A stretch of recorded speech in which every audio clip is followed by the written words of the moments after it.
مجسم شفیع معظم احمد مجتبی جناب حضرت محمد مصطفیٰ صلی اللہ تعالی علیہ وسلم کی ذات والا صفات کے لیے حمد و صلات کے بعد مسلمان کا یہ عقیدہ ہے کہ ہمارا خالق اللہ ہے، ہمارا مالک اللہ، ہمارا رازق اللہ۔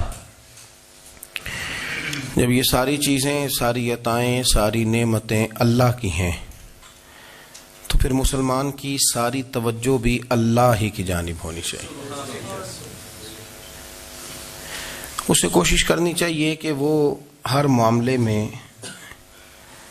ہر مسئلے میں، ہر پریشانی میں اپنی توجہ اپنے رب کریم کی جانب مبذول رکھے۔ انسان جب اپنے علم پر بھروسہ کرنے لگتا ہے یا اپنی عقل پر بھروسہ کرنے لگتا ہے یا اپنے تعلقات پر بھروسہ کرنے لگتا ہے یا اپنی دولت پر، مال پر، صحت پر، تو ایک بہت بڑے دھوکے کا شکار ہو جاتا ہے۔ اور انسان جب انسانوں پر بھروسہ کرنے لگتا ہے تو پھر اللہ تعالیٰ اسے بعض اوقات انسانوں کے سپرد کر دیتا ہے، انسانوں کے سپرد۔ اور بہت سارے ایسے لوگ بھی ہوتے ہیں جو رب کریم کو بھولتے ہیں اور وہ اپنی ساری توجہ انسانوں کی طرف، دنیا کی طرف، دنیا داروں کی طرف کر لیتے ہیں، تو اللہ تعالیٰ فرماتا ہے پھر میں انہیں یہ سزا دیتا ہوں کہ وہ مجھے بھولنے نکلے تھے تو میں نے انہیں ان کا اپنا آپ بھی بھلا دیا، اپنا آپ بھی۔ سورہ حشر کو دیکھیے گا، فرمایا وَلَا تَكُونُوا كَالَّذِينَ نَسُوا اللَّهَ فَأَنسَاهُمْ أَنفُسَهُمْ۔ ان لوگوں کی طرح نہ ہو جانا جنہوں نے اللہ کو بھلا دیا تو اللہ نے پھر انہیں ان کا اپنا آپ بھی بھلا دیا، انہیں اپنی بھی ہوش نہیں رہی، وہ ایسے مسائل میں گھر گئے، وہ ایسی آزمائشوں میں الجھ گئے، وہ ایسی دنیا داری کے اندر الجھے کہ انہیں اپنا بھی پتہ نہ چلا۔ اب تو ڈھونڈتا پھرتا ہوں اے اقبال اپنے ہی آپ کو، اب تو ڈھونڈتا پھرتا ہوں اے اقبال اپنے آپ کو، آپ ہی گویا مسافر، آپ ہی منزل ہوں میں۔ جب انسان خدا فراموش ہوتا ہے تو خود فراموش ہو جاتا ہے۔ ہمارا بڑے زمانے سے تکیہ ہے، کبھی امریکہ پر، کبھی یورپ پر، کبھی برطانیہ پر، کبھی مالداروں پر، کبھی اسلحے والوں پر۔ اس کا نقصان یہ ہوا کہ اپنا کوئی وجود نہیں رہا، اپنا کوئی نظریہ نہیں رہا، اپنی کوئی سوچ نہیں رہی۔ ایسے محسوس ہوتا ہے کہ کوئی منشور نہیں، کوئی دستور نہیں، لگام منہ میں ہے اور اس کا سرا کسی کے ہاتھ میں ہے، وہ جدھر چاہتا ہے ہمیں گھما لیتا ہے۔ اللہ فرماتے ہیں یوں نہ ہو جانا کہ تم رب کو بھلا دو اور پھر تمہیں اپنا آپ بھی بھول جائے۔ اولئک ھم الفاسقون، فرمایا یہ وہ لوگ ہیں جو نافرمان ہیں اللہ کے، یہ نافرمان ہے۔ جب یہ نظریہ بن گیا، جب یہ ذہن بن گیا کہ پیدا اللہ نے کیا ہے، دینا اللہ نے ہے، عطا کرنے والا اللہ ہے، نوازنے والا اللہ، تو پھر ساری توجہ دنیا داروں کی طرف رکھنا، میں اللہ والوں کی طرف توجہ رکھنے کا قائل ہوں، میں وہ سمجھتا ہوں، ہم اس چیز کے قائل ہیں، لیکن وہ بھی کوئی آستانہ ہے کہ جہاں حق مرشد کا نعرہ تو بڑا لگے پر رب کا نام ہی نہ سننے کو ملے۔ یہ بھی کوئی بات ہوئی کہ جہاں یہ تو نعرہ زور سے لگے کہ جیوے جیوے مرشد جیوے، لیکن استغفار کا درس ہی نہ ملے۔ جہاں ہر وقت یہ بتایا جائے کہ یہاں آ گئے تو بچ گئے، کیسے بچیں گے؟ میرے رسول پاک علیہ السلام کا دروازہ سب سے بڑا دروازہ ہے، حضور کا دروازہ سب سے بڑا دروازہ ہے، لیکن میرے دوستو یاد رکھنا، نبی پاک علیہ السلام نے بھی لوگوں کو جب رستہ دکھایا ہے تو رب کریم کا رستہ دکھایا ہے، اللہ کا رستہ دکھایا، اللہ کریم کا رستہ دکھایا، لوگوں کو رب کی طرف توجہ کرائی۔ میرے رسول کریم سید عالم صلی اللہ تعالی علیہ وسلم نے لوگوں کی اللہ کی جانب توجہ کرائی اور لوگوں سے یہ کہا کہ وہ اپنے رب کریم کی جانب اپنا ذہن رکھیں، اپنی توجہ اپنے اللہ کی جانب مبذول کریں۔ میری بات کو اچھے طریقے سے سمجھیے گا، علم اللہ تبارک و تعالی عطا کرتا ہے تو اسے اللہ کی عطا ہی سمجھنا چاہیے۔ کچھ لوگوں کے پاس علم ہوتا ہے پر علم نافع نہیں ہوتا، وہ ٹامک ٹونیاں مارتے رہتے ہیں ساری زندگی، علم کو اللہ کی عطا سمجھیں، اپنی عقل پر اپنے شعور پر زیادہ بھروسہ نہ سمجھیں، نظر اللہ پہ رکھیں۔ حضرت مولا علی شیر خدا کرم اللہ تعالی وجہہ الکریم سے کسی نے پوچھا تھا بڑا عالم کون ہوتا ہے؟ ہمارے ہاں تو اب وہ والے عالم پائے جاتے ہیں نا، اللہ ماشاءاللہ، جو ممبر پہ بیٹھتے ہیں تو دعوے ہی دعوے، ممبر پہ بیٹھتے ہیں تو دعوے ہی دعوے، اس طرح کے عالم ہمارے ہاں پائے جاتے ہیں۔ وہ ہر بات میں دعویٰ کرتے ہیں، میں یہ کر دوں گا، میں وہ کر دوں گا۔ یہ مزاج علماء کا نہیں۔ حضرت علی المرتضیٰ سے کسی نے پوچھا بڑا عالم کون ہوتا ہے؟ فرمایا بڑا عالم وہ ہوتا ہے کہ جسے مسئلے کا پتہ نہ ہو تو وہ کہہ دے مجھے نہیں پتا، میں پتہ کر کے بتاؤں گا، غلط بات بیان نہ کرے۔ امام مالک سے کسی نے کوئی مسئلہ پوچھا تو آپ فرمانے لگے مجھے اس سوال کا جواب نہیں آتا، ہمارے بزرگ سمجھاتے کیا ہے؟ وہ کہنے لگا آپ اتنے بڑے امام ہیں تو اس سوال کا جواب نہیں آتا۔ آپ فرمانے لگے اگر مجھے ہر سوال کا جواب آتا پھر تو میں خدا ہوتا، مجھے ہر سوال کا جواب نہیں آتا، مجھے تو اتنا آتا ہے جتنا میرے رب نے مجھے عطا کر دیا ہے۔ اپنی نظر اللہ پہ رکھیں، نکل آئیں اس معمے سے باہر کہ میں کوئی بلا ہوں، مجھے بڑا پتہ ہے، میرے پاس 6 ڈگریاں ہیں، مجھے 10 جگہ پہ تدریس کا شغف حاصل ہے، اس سے نکلیں باہر۔ قرآن مجید دیکھیے گا، اللہ تعالیٰ نے ارادہ قدرت فرمایا کہ میں حضرت آدم کو بناؤں گا، پھر بنانے کے بعد فرمایا فرشتوں سجدہ کرو آدم کو، سب نے سجدہ کیا الا ابلیس ابا واستکبر وکان من الکافرین، سب نے سجدہ کیا سوائے ابلیس کے، اس نے انکار بھی کیا، تکبر بھی کیا اور کافروں میں سے ہو گیا۔ تو یہ جب اللہ تعالیٰ نے سجدہ کرایا تو کیسے کرایا؟ اللہ تبارک و تعالیٰ نے نا حضرت آدم کو علم سکھایا خود، وعلم آدم الاسماء کلہا، خود اللہ فرماتے ہیں کہ میں نے جناب آدم علیہ السلام کو تمام اشیاء کے نام سکھائے، سب اشیاء کے نام سکھائے۔ تو وہ چیزیں پھر میں نے نا، اللہ فرماتے ہیں میں نے فرشتوں پہ پیش کی، میں نے کہا کہ بتاؤ ان کے نام کیا ہے، تو فرشتوں نے جو جواب دیا وہ سمجھنے والا ہے۔ اللہ نے چونکہ خود علم سکھایا تھا حضرت آدم کو، جناب آدم سکھایا تھا، لیکن فرشتوں کو نہیں سکھایا تھا۔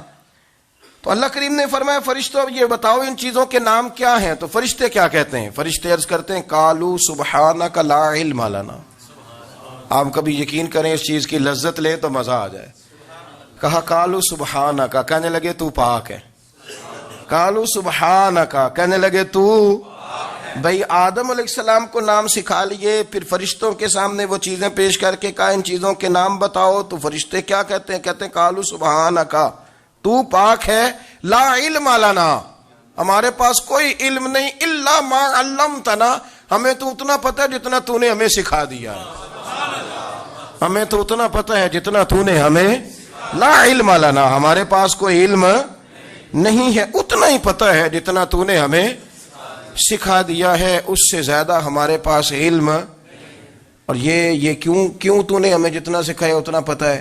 فرشتے یہ نہیں کہتے یا اللہ تو زیادہ سکھا، آدم کو دیا تو ہمیں بھی دے، یہ نہیں فرمایا، فرمایا انک انت العلیم الحکیم، اے اللہ تو علم والا بھی ہے اور حکمت والا بھی ہے، تجھے پتہ ہے کس کو کتنا دینا ہے، جتنا تو نے مناسب سمجھا جناب آدم کو دیا، اور جتنا تو نے بہتر سمجھا وہ تو نے ہمیں عطا فرمایا۔ تو اگر آپ کے پاس علم ہے، کہیں نالج ہے، تو اس کو اللہ کی عطا سمجھیں۔ ہمارے ہاں بہت سارے لوگ بن کے بیٹھ جاتے ہیں، میں اکثر کہتا ہوں کہ پھر وہ دعوے کرتے ہیں میرے علاقے والے جاہل ہیں، میرے شہر والے جاہل ہیں، میرے خاندان والے پڑھے نہیں۔ یہ آپ کا دعویٰ ہے، یہ آپ کو خراب کر دے گا۔ ہم نے بہت سارے ایسے لوگ دیکھے جو بہت بڑے عالم تھے، لیکن اللہ جب لینے پہ آیا تو عقل ہی لے گیا، شعور ہی چلا گیا، حافظے ختم ہو گئے۔ آپ دیکھتے ہیں بڑھاپے میں کچھ لوگ ایسے ہوتے ہیں کہ جن کو یہ بھی یاد نہیں رہتا کہ میرا نام کیا ہے، میں کہاں ہوں، مجھے کدھر جانا ہے۔ تو اس وقت سے اللہ کی پناہ مانگیں اور اپنی نظر اپنے رب کریم کی جانب رکھیں، اللہ کی جانب اپنی نظر کو مبذول رکھیں۔ دوسری بات، علم کے بعد ایک چیز آتی ہے جس کا نام ہے ہدایت،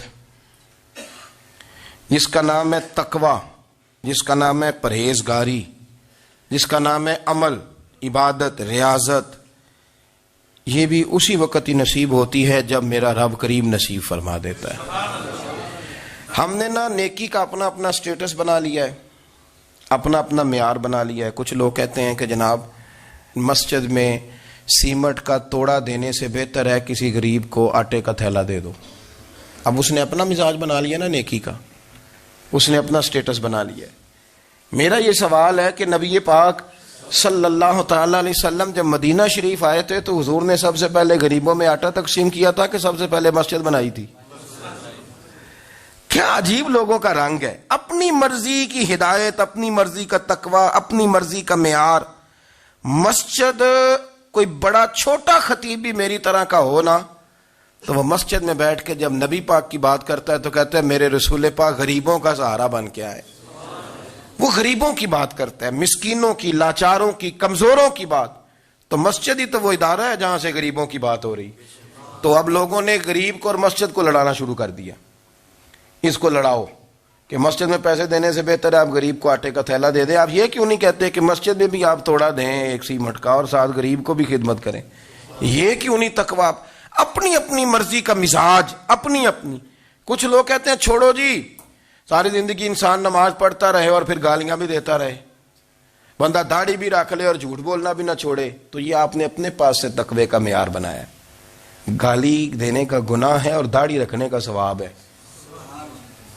تو اگر آپ داڑھی رکھے ہوئے ہیں اور آپ کوئی غلطی کر رہے ہیں تو اس سے آپ کی داڑھی کا ثواب ختم, اللہ کرے آپ کو سمجھ آئے میری بات. آپ کوئی غلطی کر رہے ہیں, داڑھی کا ثواب اس سے ختم, وہ اپنی جگہ پہ قائم ہے چیز. اپنی مرضی کا کیوں تقوی کا معیار بناتے ہیں؟ تقوی کا مزاج اپنی مرضی کا نہ بناؤ. اللہ کی بارگاہ سے دعا مانگو کہ یا اللہ ہمیں ہدایت کا نور عطا فرما. اللہ تو ہمیں رستہ دکھا, تو بتا کہ ہدایت کیا ہے. تو رب فرماتا ہے اللہ ولی الذین آمنوا, اللہ مومنوں کا مددگار ہے. یخرجہم من الظلمات الی النور, وہ انہیں اندھیروں سے نکالتا ہے اور نور کی طرف روشنی عطا فرماتا ہے. اندھیروں سے نور کی طرف اللہ لاتا ہے. اللہ ولی, اللہ مومنوں کا ولی ہے, وہ انہیں اندھیروں سے نور کی طرف نکالتا ہے. ہدایت ہمیشہ اللہ کی طرف سے سمجھے. جب وہ نماز کی توفیق دیتا ہے تو اپنے فضل سے دیتا ہے, جب وہ ذکر کی توفیق دیتا ہے تو اپنے فضل سے. ہم سمجھتے ہیں ہو جی فلانا نہیں پڑھ رہا بڑا بیوقوف ہے, فلانا نہیں پڑھ رہا, تو تم کیا اپنی عقل کے زور پہ پڑھ رہا ہے؟ میں جی اللہ کے فضل سے 2 سپارے پڑھتا ہوں, تو کس پہ احسان کرتے تو 2 سپارے پڑھ کے رویا کر. کہ اگر مالک تو بڑا قریب نہیں, بڑے لوگ ہیں جن کو پورا قرآن حفظ ہے پر انہیں پڑھنے کی توفیق نہیں, تو نے فضل کیا اور مجھے توفیق دے دی ہے پڑھنے کی. رویا کر, پڑھ کے رویا کر. راتی ساری کر کر زاری, وہ نیند اکھاں تھی توندے, تے فجرے وہی گناہگار کہاون سب تو نیوے ہوندے. مہربانی کریں, ڈریں, نیکی کریں تو پھر ڈریں, پھر احساس پیدا کریں, پھر اپنے اندر وہ کمزوری لائیں کہ توبہ توبہ مجھے تو پتہ ہی نہیں, تو جانتا ہی نہیں. حضرت سیدنا امام اعظم ابو حنیفہ رحمۃ اللہ تعالی علیہ کے ساتھ ایک شخص کہتا میں نے نماز پڑھی, تو عشاء کی نماز تھی. یہ جو لوگ بڑے ہوتے ہیں نا, جن کے پیار کرنے والے بڑے ہوتے ہیں, ان کے گرد خوف بھی بڑا ہی ہوتا ہے, انہیں بڑا ڈر لگتا ہے, بڑی بعض اوقات آزمائش ہوتی ہے ان کی. عشاء کی نماز کہتے پڑھی تو امام صاحب نے نا عشاء کی نماز میں تلاوت کی آیتیں فَمَن يَعْمَلْ مِثْقَالَ ذَرَّةٍ خَيْرًا يَرَهُ وَمَن يَعْمَلْ مِثْقَالَ ذَرَّةٍ شَرًّا يَرَهُ. فرمایا جو ذرہ برابر خیر کرے گا وہ بھی قیامت میں دیکھے گا, اور جو ذرہ برابر شر کرے گا وہ بھی قیامت میں اس شر کو دیکھے گا, اس کے سامنے آئے گا. تو وہ شخص کہتا ہے کہ سارے لوگ نماز پڑھ کے چلے گئے تو امام صاحب رحمۃ اللہ علیہ نے اپنی داڑھی پکڑی, رو رہے ہیں. کہتے ہیں وہ ذرہ برابر نیکی کا بدلہ دینے والے, وہ ذرہ برابر شر پہ سزا دینے والے, میری سفید داڑھی کو دیکھ مالک, میرے ذرے ذرے سامنے نہ لانا. لوگ تو میری بڑی قدر کرتے ہیں دنیا, میں تو بڑا پہچانا جاتا ہوں, لوگ تو میری راہوں میں پھول لیے کھڑے ہوتے ہیں, مجھے بڑا نوازتے ہیں. قیامت میں رسوا نہ کر دینا, میرے لیے مشکل ہو جائے گی. وہ کہتے ہیں میں نے امام صاحب کا درد دیکھا, مجھے کوئی کام تھا تو میں چلا گیا. میں نے کہا کہ وہ اس وقت اللہ کے حضور حاضر ہیں تو میں دوبارہ آؤں گا. کہتے ہیں میں تہجد کا وقت آیا تو امام صاحب وہیں بیٹھے تھے اور ان کی داڑیاں آنسوؤں سے بھری ہوئی تھی اور زور سے داڑھی پکڑی ہوئی. کہنے لگے مالک رسوا نہ کر دینا, قیامت میں رسوا نہ کر دیں. یار جو ہدایت یافتہ لوگ تھے وہ تو ڈرے ہوئے تھے, وہ تو سہمے ہوئے تھے, وہ تو کہتے تھے یہ اس کا فضل نہیں, اس نے بلا لیا, یہ اس کا کرم نہیں. حضرت باعزید بستامی کسی کافر کو دیکھتا تو رو پڑتے, کہتے مالک تو کتنا کریم ہے, یہ بے ایمان رہ گیا, تو نے اپنے فضل سے مجھے اپنے نبی کا غلام بنا لیا. وہ رو پڑتے. یہاں تو لوگوں کا دعویٰ ہی بڑا ہے. نمازی اللہ خیر فرمائے وہ تو دوسروں کو گھورتا ہے, وہ کہتا ہے جنت کا میں مالک ہوں, کنجیاں میرے پاس ہیں, میں کسی اور کو گھسنے نہیں دوں گا. اور اگر 2-3 حج کر لے تو پھر تو وہ کہتا ہے کہ اب میرے سے پوچھ کے لوگ جنت میں جائیں گے معاذ اللہ. اور اگر وہ 2 4 5 7 دفعہ کوئی نفل پڑھ لے تو پھر وہ کہتا ہے چھوڑیں جی سارے لوگ بے عمل ہیں, میں اکیلا نیک ہوں. نہ ایسا کریں, اپنی توجہ اپنے رب پہ رکھیں, اپنی توجہ اپنے معین الملت والدین, عطا رسول, ہند الولی, غریب نواز, خواجہ معین الدین چشتی, حضرت خواجہ اجمیر, شاہ اجمیر, والی ہندوستان. آخری عمر میں نا سارا دن روتے گزر جاتا, ساری رات روتے گزر جاتی, ذرا سی کوئی بات کرتا تو رو پڑتے, آنکھیں آنسوؤں سے بھری رہتی. کئی دفعہ اپنے بھی پریشان ہو جاتے ہیں نا کہ یار تو ایک بات کی جان ہی نہیں چھوڑ رہا. تو خواجہ قطب الدین صاحب بختیار کاکی سے لوگوں نے کہا کہ آپ مرشد سے بات کریں, اتنا بھی تو نہیں نہ رونا چاہیے, ہر وقت اس کے آنسو کی کریے. عاشق دا کام ہی رونا تونا, تبھی نہ رویو نہیں منظوری. یہ عاشق سدا ہی روندا رہندا ہے, پاویں وصل ہوئے تے پاویں دوری. ہر وقت رونے کا کیا مطلب ہے؟ تو خواجہ قطب صاحب کہتے ہیں میں قریب گیا تو میں نے پیر دبائے, میں نے کہا سونیا لوگ تو کچھ بھی نہیں کرتے, تو نے تو کمال کر دیا. 90 لاکھ آدمی مسلمان کر دیا, دنیا کچھ نہیں کرتی. تو نے 50 سال ساری رات مصلے پہ بیٹھ کے رب راضی کیا. تو شہزادہ تھا, حضور کی اولاد تھا, لیکن معین الدین تیرا ایک پلاٹ بھی نہیں. تو نے طالب علم پالے, انہیں غریبوں کو دیا, انہیں نوازا, کوئی شے نہیں تیرے پاس, ہر چیز تو نے. ساری رات روتے ہو, سارا دن روتے ہو. تو خواجہ قطب الدین صاحب کہتے ہیں میں نے جب عرض کیا تو خواجہ صاحب مجھے گلے لگا لیا, چیخ مار کے روئے, کہنے لگے قطب الدین پتر داڑھی سفید ہو گئی, جانے کا وقت آ گیا. جو تو نے نیکیاں گنوائی ہیں وہ ہیں صحیح میرے پاس, پر یار کی بارگاہ میں پیش کرنے کے قابل ایک بھی نہیں. تو بارگاہ تو دیکھ کتنی بڑی ہے, رسول کریم کی بارگاہ میں پیش کرنے کے قابل ان میں سے ایک بھی نہیں. تو آستانہ دیکھ کتنا بڑا ہے, کیا پیش کروں گا, کیا عرض کروں گا حضور کی بارگاہ میں, کس طرح. وہ یار جو بڑے تھے وہ تو ڈرے ہوئے تھے, سہمے ہوئے تھے, وہ تو بڑی آزمائش میں تھے. لیکن میرا اور آپ کا رٹا 2 نمازیں پڑھ کے 6 نمازوں کا دعویٰ کرنا اور لمبی چوڑی کہانیاں بنانا اور اپنے منہ سے اپنی تعریفیں کرنا, اس سے تھوڑا باہر آئیں. رزق بھی میرا اللہ ہی دیتا ہے, علم بھی اللہ دیتا ہے, رزق بھی. بڑے بڑے فقیروں کو مالدار ہوتے دیکھا, بڑے بڑے مالداروں کو فقیر ہوتے دیکھا. بڑے بڑے, میرے ایک بڑا سخی قسم کا سجن ہے, بڑا پیارا ہے, میں اسے سخی مانتا ہوں. میں نے اپنی پریشانیوں کے دنوں میں بھی اس شخص کو سخی دیکھا. ایک دن رات کو مجھے ٹیلی فون کر کے کہنے لگا کدھر ہو؟ میں نے کہا میں گھر ہوں. نہیں اکثر سفر میں ہوتے ہو نا؟ میں نے کہا طبیعت کیسی ہے؟ ٹھیک ہے, بس حال چال پوچھنا تھا. میں نے سمجھائی, میں نے کہا یار یہ کوئی مسئلہ ہے, ورنہ رات کے 2 بجے کوئی حال پوچھنے کو فون تو نہیں نہ کرتا, کوئی مطلب ایسا تو مسئلہ نہیں نا. تو میں نے بیک کال کی, میں نے کہا یار میری بات سن, مسئلہ کیا؟ کہ نہیں کچھ نہیں دل کر رہا تھا. میں نے کہا میری گل سن, رہے ہیں اسی 4-5 سال کٹھے, میں تین جاننا, اصل بات کر. کہنے لگا مکان بھی بڑا ہے, سارا کچھ ٹھیک ہے, پر وہ بڑا ہی بے نیاز ہے. کچھ حالات اس قسم کے آ گئے ہیں کہ لوگوں کو بتاؤں بھی تو لوگ ماننے کو تیار نہیں. زیادہ نہیں, مجھے نا تھوڑے سے پیسوں کی ضرورت ہے, کوئی 15-20 ہزار اگر مل جائیں میری ضرورت. آپ یقین کریں میں روتا رہا ساری رات. میں نے کہا مہربانہ تیرا کس طرح کریں گے, اس سے لے کے زمانہ استعمال کرتا تھا, پر بے پرواہی ویخ نہ سجڑ دی, جتھے کسے دی پیش نہ جاوے, انہیں تاجاں والے در در رولے تے منگتیاں تخت بٹھاوے. سجنا کسے نو کارا مل دئی, کوئی کعبے خالی آوے.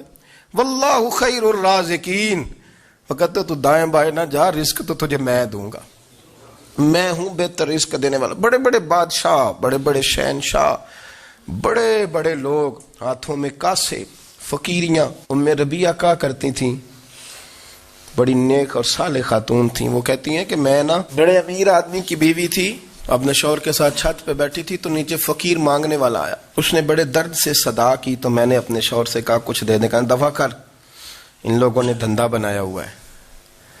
کہتی میں میکے سے بھی بڑا مال لے کے آئی تھی، میرے ماں باپ بڑے امیر تھے تو میں نے نا چوری اپنے خامہ سے نظر بچا کے باتھ روم جانے کے بہانے گئی اور نیچے جا کے 5 دینار میں نے اس فقیر کی ہتھیلی پہ رکھے۔ کہتے اس نے 5 دینار دیکھے، پھر میری طرف دیکھا تو میں نے اس کی آنکھوں میں آنسو چمکتے دیکھے۔ کہنے لگے بی بی رب تیرا بھلا کرے، میں 3 دنوں کا بھوکا ہوں۔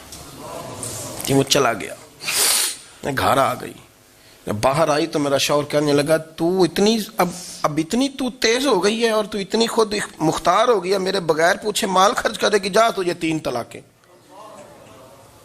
کہتی میں بالدار اور وزادار باپ کی بیٹی تھی، طلاق لے کے گھر آئی تو میرا باپ ٹوٹ گیا، چارپائی پہ چلا گیا، اوہو یہ کیا بن گیا۔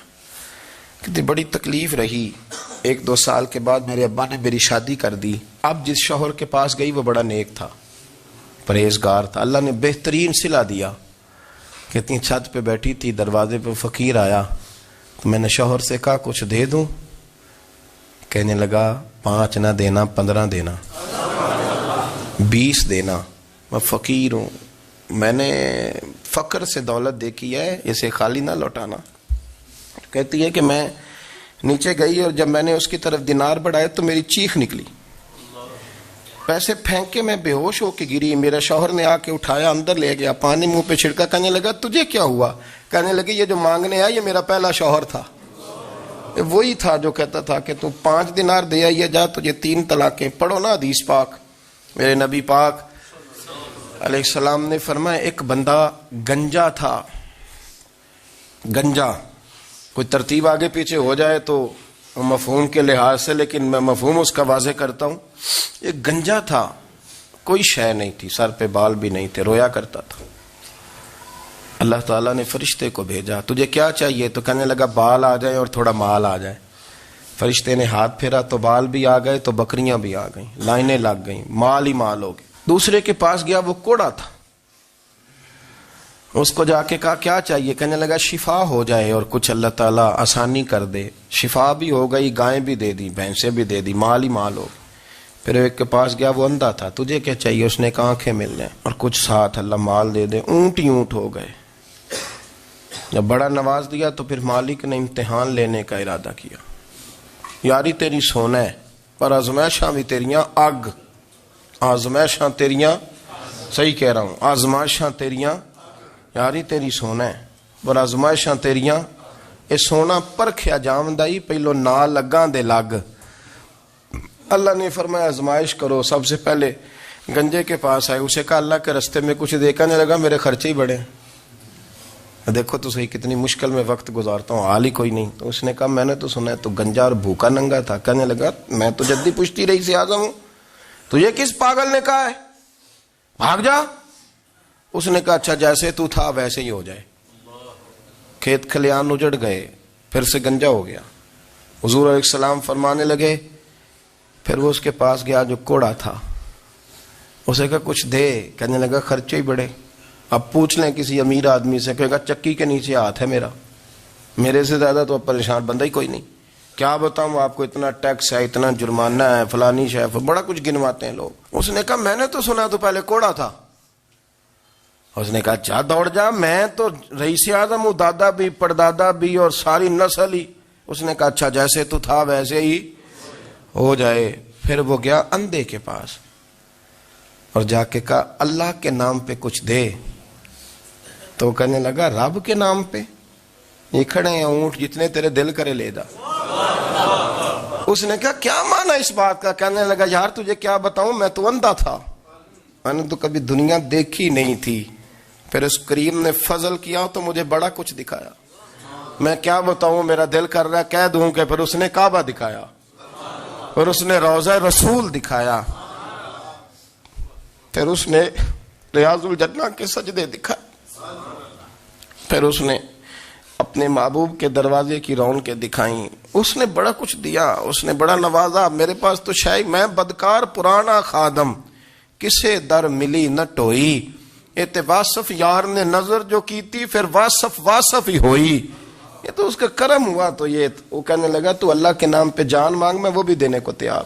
میرے پاس تو شے ہی کوئی نہیں تھی, مجھے تو اپنا پتہ ہے, میں تو کوئی شے نہیں تھا, کچھ نہیں تھا میرے پاس. یہ تو ان کا کرم ہے کہ رخ ان کا ادھر ہے. اور مختصر سی میری کہانی ہے, یہ جو بھی ہے ان کی مہربانی ہے. تو وہ کہنے لگا میں بھی کچھ لینے نہیں آیا تھا, تیری آزمائش ہی کرنے آیا تھا. تیری عزتیں بھی سلامت رہیں گی, تیرا مال بھی سلامت رہے گا, تیری شفا بھی. اپنی زندگی میں کبھی بھی اللہ کی بارگاہ سے توجہ ادھر ادھر نہ کریں. چھوڑیں لوگ کیا کر رہے ہیں, دنیا کیا کہہ رہی. کبھی بھی اپنی توجہ دائیں. ہمارا یہ مسئلہ بن گیا کہ ہماری سیاست ہے, ہماری دنیا داری ہے, ہم بندوں کو راضی کرنا چاہتے ہیں. ہم دیکھتے ہیں کون کس طرح, اور آپ یقین کریں آپ تھک جائیں گے, بندے راضی نہیں ہوں گے, وہ نہیں راضی ہوتے. آپ ان کو منا کے لائیں گے تو ادھر والے نکل جائیں گے, ادھر کو منائیں گے تو ادھر والے نکل جائیں گے. اس چکر سے باہر آئیں, اس رب کو راضی کریں جو فرماتا ہے ان الذین آمنوا وعملوا الصالحات سیجعل لهم الرحمن ودا. فرمایا تو ایمان لانے کے بعد نیک عمل کر, میں لوگوں کے دلوں میں تیری محبت پیدا کر دوں. رحمان لوگوں کے دلوں میں محبت ڈال دے گا, اللہ لوگوں کے دلوں میں. اپنی نظر ہمیشہ اپنے رب پہ رکھیں. اتنی لمبی چوڑی دنیا داروں سے امیدیں نہ وابستہ کریں. میں نے دیکھا ہے لوگ کاسا لیسی کرتے ہیں, کبھی اس کے دروازے پہ کبھی اس کے دروازے پہ. ان چکروں سے باہر آئیں اور اپنے رب کی بارگاہ کی طرف توجہ کریں. استغفار شوق سے پڑھا کریں. اور اکیلے میں اکیلے میں حضرت رئیس المتکلمین مولانا نقی علی خان صاحب رحمۃ اللہ نے لکھا ہے کہ فرعون 500 سال حکومت کر گیا. یہاں تو 5 سال کی حکومت کی پیر لڑکھڑاتے ہیں, 500 سال. فرماتے اصل وجہ یہ تھی کہ دنیا جب سو جاتی تھی نا تو اوپر چادر لے کے تو مصلے پہ بیٹھ جاتا تھا اور ہاتھ باندھ کے کہتا تھا رب تو ہی ہے, میرا پردہ نہ کھولنا, مالک تو ہی ہے, کرم نوازی کرنا, میری پکڑ نہ کرنا. وہ بے ایمان ہو کے اگر 500 سال ہاتھ باندھے تو گزارا کر لیتا ہے, تو ایماندار ہے. پر مسئلہ یہ ہے کہ تو رات کو بکل مار کے ہاتھ نہیں نہ باندھتا, تو منت نہیں کرتا, تو استغفار نہیں کرتا. توبہ کریں تو بچے رہیں. وہ اتنی لمبی حکومت کر گیا چونکہ رات کو کہتا تھا مالک رب تو ہی ہے, لیکن مہربانی فرما, میری پکڑ نہ فرما.